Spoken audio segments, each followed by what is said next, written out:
outro problema. O outro problema é que os prefeitos são, via de regra, escravos dos seus deputados. Então todo o sistema político brasileiro ele foi montado inteiramente para colocar os municípios abaixo da esfera estadual, que por sua vez está abaixo da esfera da União.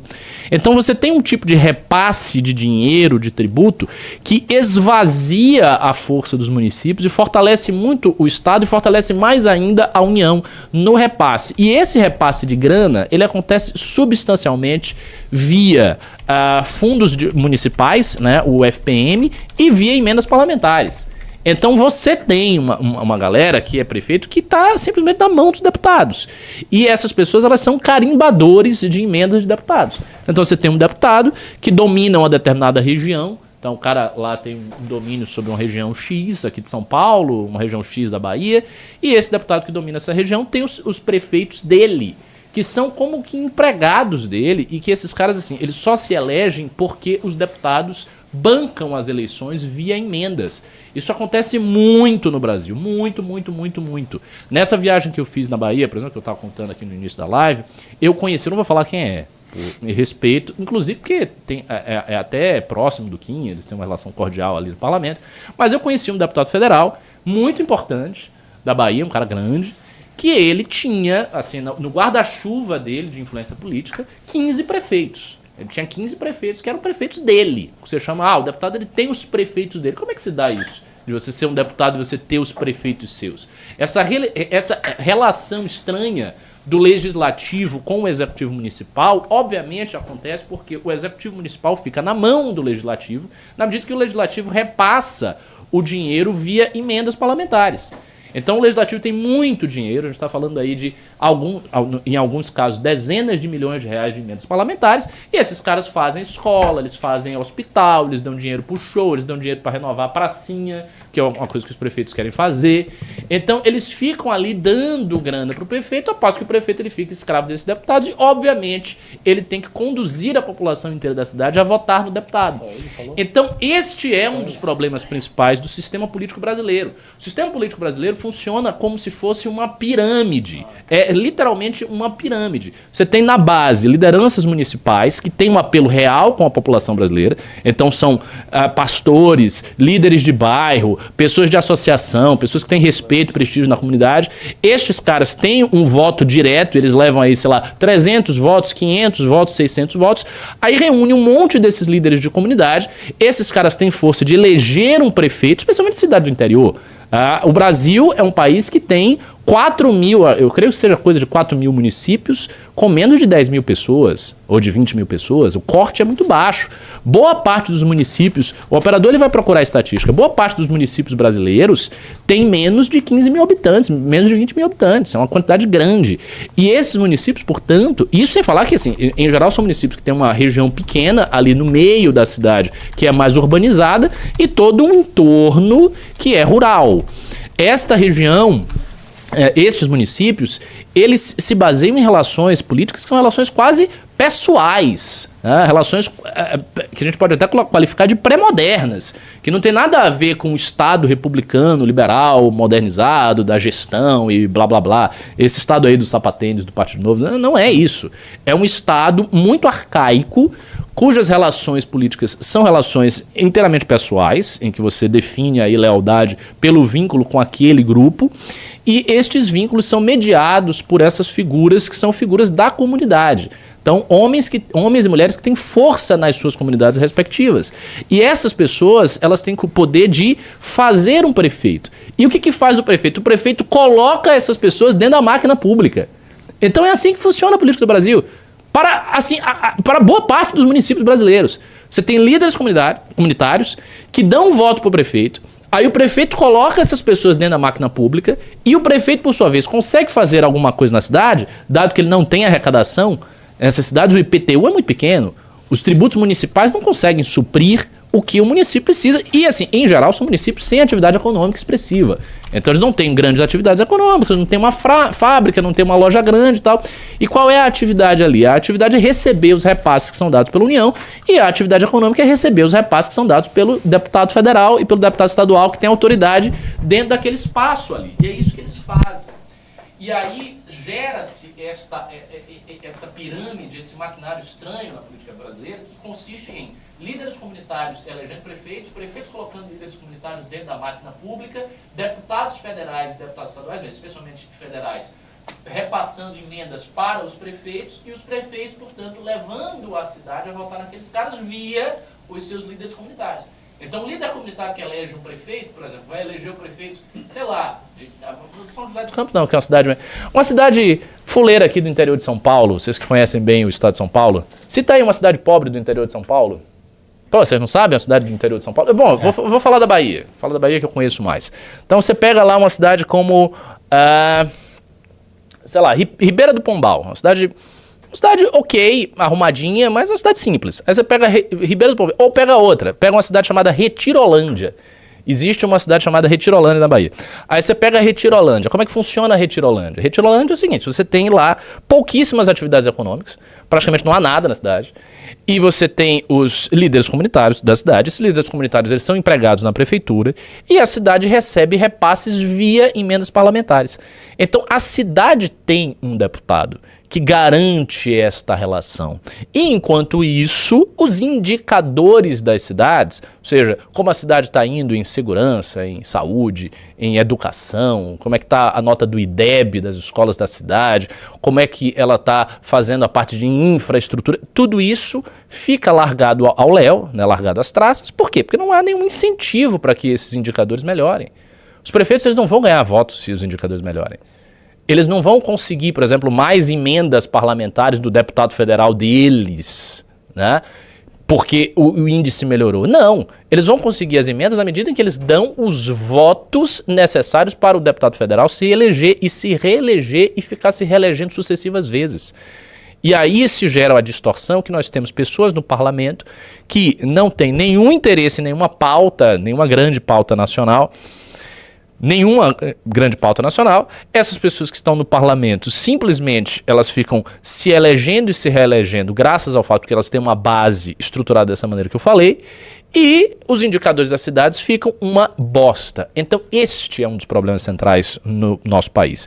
E o Renan fez um grande discurso, em que ele endereça exatamente este problema, apresentando o problema, dizendo que o problema não é culpa direta dos prefeitos, e não é, mostrando como os prefeitos se tornam reféns dos seus deputados, como eles se tornam reféns do legislativo, e mostrando qual vai ser o instrumento a ser utilizado para quebrar esta lógica, que é justamente a Lei de Responsabilidade Gerencial. Lei de Responsabilidade Gerencial, que antes da gente reagir ao discurso do Renan, fazendo um parêntese aqui, esta lei, ela foi, o insight dela foi tido aqui pelo Renan, estava literalmente do meu lado, que ele teve esse insight.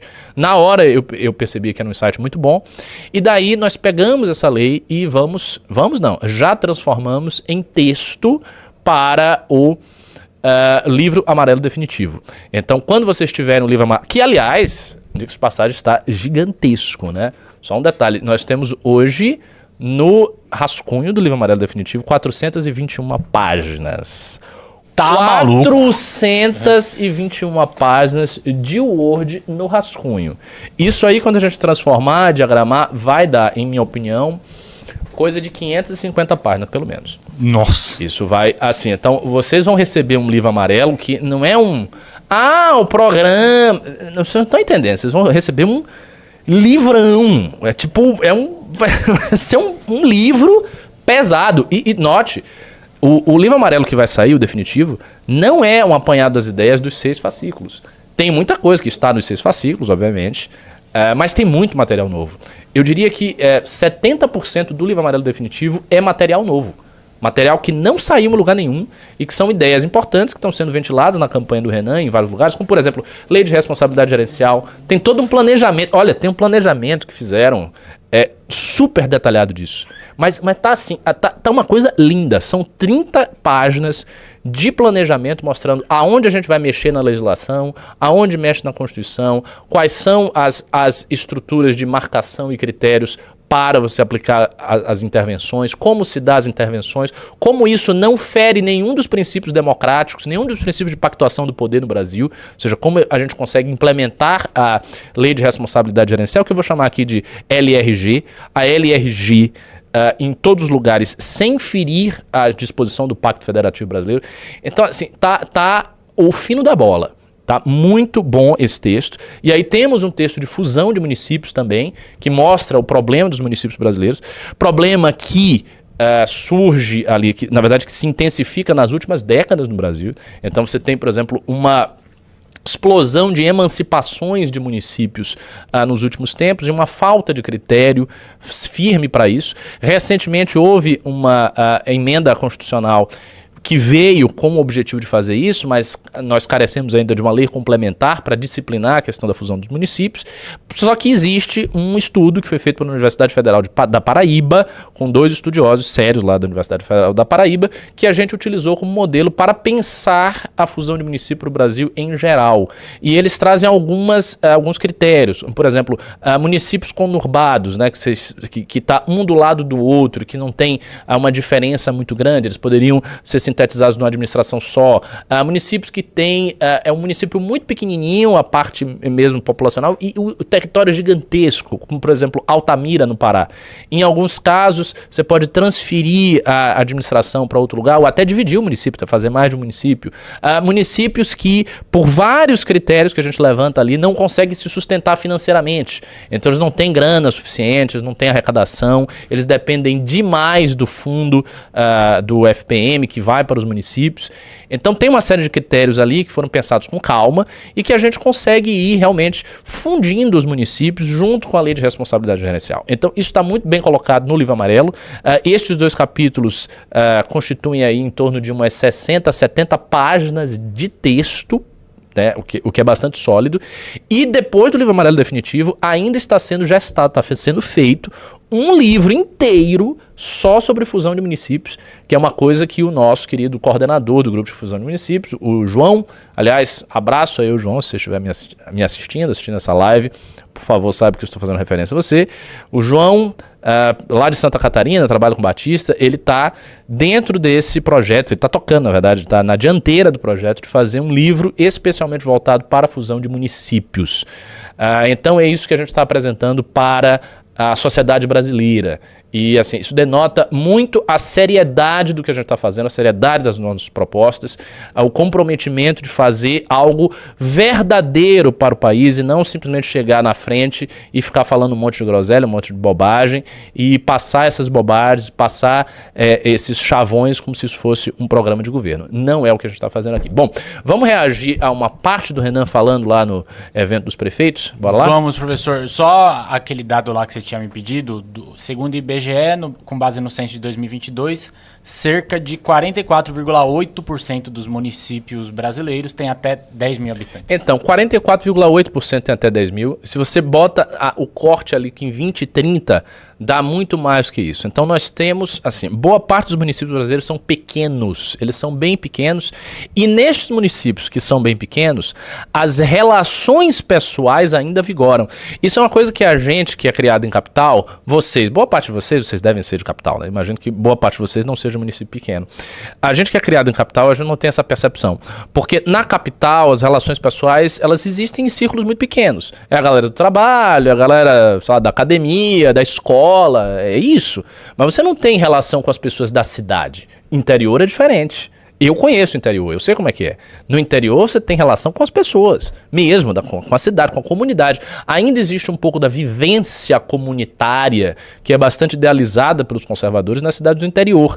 Esta vivência comunitária nas cidades do interior, ela passa por uma vivência política também, porque os líderes comunitários, eles exercem uma influência real na cidade, e eles conseguem mesmo acumular votos. Do mesmo jeito que os líderes das comunidades pobres das capitais, das grandes capitais, das grandes cidades, das metrópoles. A galera que é de comunidade pobre consegue fazer isso. Então, como eu falei, este é um voto que é um voto todo amarrado. Ele está amarrado com laços muito firmes e a gente precisa chegar lá com uma tesourinha e fazer assim, toque, cortar esses laços e abrir novos horizontes. Não é isso? Vamos ouvir aí o Renan? Vamos lá. Bora lá. melhores prefeitos que batem os índices e os indicadores, eu quero colocar a equipe técnica para trabalhar com esses prefeitos e eu quero facilitar a obtenção dos recursos para que eles cumpram as políticas e batam os indicadores. Se eles melhores indicadores de desempenho nos municípios, o dinheiro dos partidos é determinado por eles e não mais pelos deputados. A emenda dos deputados tem que ser condicionada às políticas dos prefeitos para eles baterem esses indicadores. O deputado serve o prefeito, não é o prefeito que serve o deputado. É isso. É o deputado que vai servir o prefeito. Essa é a regra que nós temos que ter. Eu quero pegar os melhores prefeitos. É isso, é isso. O deputado serve o prefeito. E no fim das contas o prefeito serve a nação. Esse é o ponto, entendeu? E o presidente serve a nação e todo mundo serve a nação brasileira. Porque a ideia é você premiar quem está fazendo bom trabalho. Isso precisa atravessar todas as áreas da gestão brasileira precisam estar atravessados por essa ideia. Quem faz um grande trabalho tem que ser premiado, quem faz um trabalho ruim tem que ser punido. Simples assim.